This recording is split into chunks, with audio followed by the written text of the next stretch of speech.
Good morning. I'm Brian Reagan. This is Tyler Kelly. and we welcome you to our Mornings with Brian and Tyler. And today we are in Luke 15, verses 1 through 7. Tyler? Then all the tax collectors and sinners drew near to him to hear him. And the Pharisees and scribes complained, saying, This man receives sinners and eats with them. So he spoke this parable to them, saying, What man of you, having 100 sheep, if he loses one of them, does not leave the 99 in the wilderness and go after the one which is lost until he finds it? And when he has found it, he lays it on his shoulders, rejoicing. And when he comes home, he calls together his friends and neighbors, saying to them, Rejoice with me, for I have found my sheep which was lost. I say to you that likewise there will be more joy in heaven over one sinner who repents than over 99 just persons who need no repentance. All right. So the Pharisees and the scribes, and I like to work parables backwards sometimes. The Pharisees and the scribes are the 99, quote, just persons who need no repentance. In a sense. But in the other sense,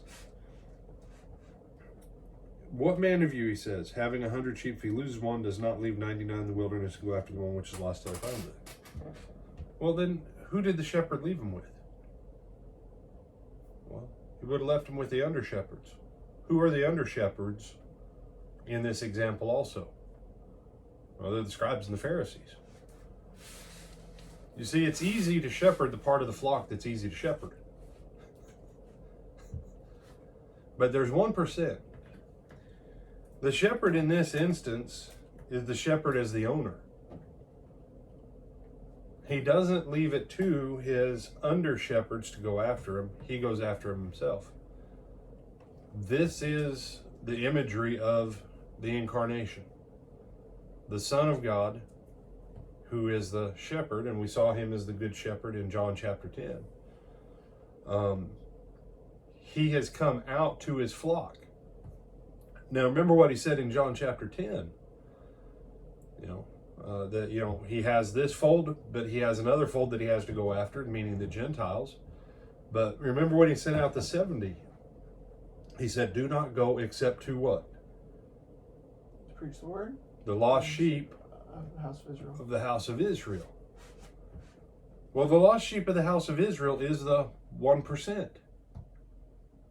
You see, Jesus, there's the people who are already faithful to God. Jesus isn't trying to get them to get on board with God's program. He's trying to get them to fix some of their thinking and working. And they're going to have a hard time with it. But in Matthew, remember Matthew chapter 5, Tyler, when Jesus said, unless your righteousness does what? Exceeds the righteousness of the Pharisees. Oh, yeah. You shall no wise enter in. And someone, no. Jesus isn't arguing that the Pharisees are righteous. He never ever said these guys aren't righteous. He said they got some stuff wrong. He said, but you can't argue. These are some righteous dudes. But the care of the flock had been entrusted to the Pharisees, to the scribes, to the priests.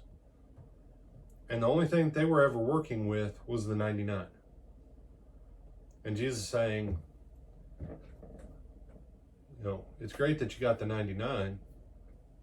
This 99, they're not going anywhere. The 1%,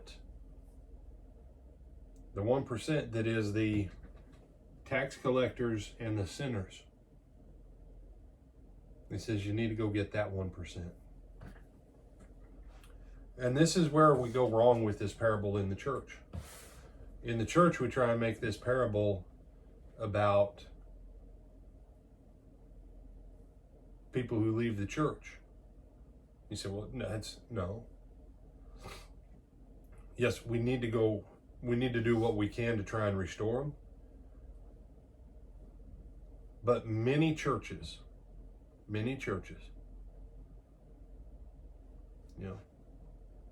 well, brother so-and-so, he's a drunk. He deserves whatever comes to him in life. Well, you just called him brother so-and-so. That's different than brother so-and-so. He ain't in sin. He ain't nothing else. He's just drifted off lukewarm and he doesn't care about coming back because whatever. No. People, especially in America, we want to go after the polite people that struggle in their faith.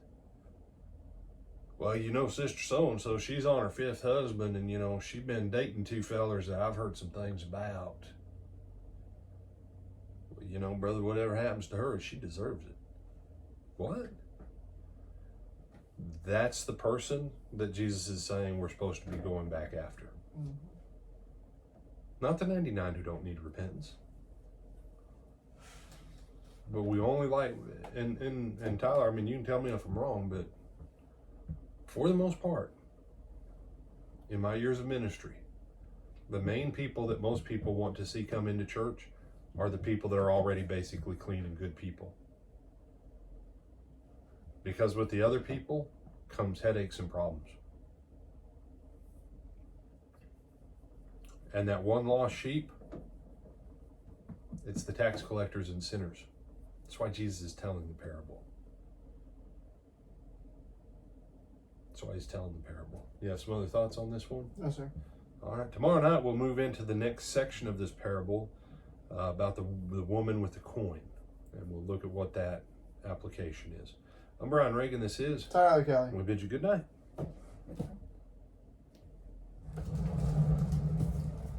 Good night.